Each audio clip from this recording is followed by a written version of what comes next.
হজের আনুষ্ঠানিকতা শেষে ঢাকায় ফিরতে শুরু করেছেন হাজিরা। সকালে প্রথম ফিরতি ফ্লাইটে এলেন 417 জন। ফুল দিয়ে বরণ করে নেওয়া হয় তাদের। বিমানবন্দরেই দেয়া হয় জমজমের পানি। জয়ন্ত কর্মকারের রিপোর্ট।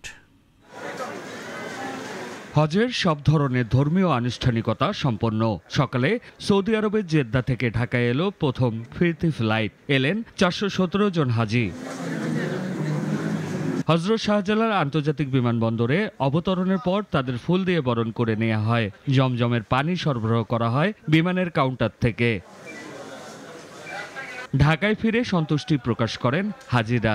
মদিনায় ঘুরছি, মক্কাতে আমরা হারামে নামাজ পড়ছি, নববীতে নামাজ পড়ছি, খুব ভালো লাগছে। আল্লাহ যেন আমাদের হজকে মাবরুর হজ হিসেবে কবুল করেন। সংশ্লিষ্টরা জানান, এবার হজ যাত্রীদের যাতায়াতের সব ব্যবস্থা নেওয়া হয়, তাই কোনো ভোগান্তি পোহাতে হয়নি। আমরা চেষ্টা করেছি হজ ফ্লাইটগুলোকে সুন্দরভাবে সুচারুভাবে পরিচালনা করানো এবং যারা সম্মানিত হাজি যারা আসেন তাদের জন্য যাত্রায় আসার পথে অথবা যাওয়ার পথে একটা সুন্দর পরিবেশ তৈরি করার আজকে শুরু।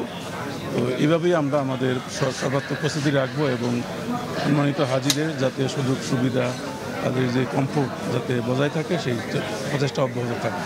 আগামী 20 জুলাই শেষ হবে হজের ফিরতি ফ্লাইট। এবার 9 মে থেকে 12 জুন পর্যন্ত সৌদি আরবে যান 85,225 জন হজযাত্রী। জয়ন্ত কর্মকার, নাগরিক, ঢাকা। একমাত্র ওয়ালটন এসি দিচ্ছে 1 বছরের রিপ্লেসমেন্ট গ্যারান্টি এবং কম্প্রেসারের 10 বছরের গ্যারান্টি।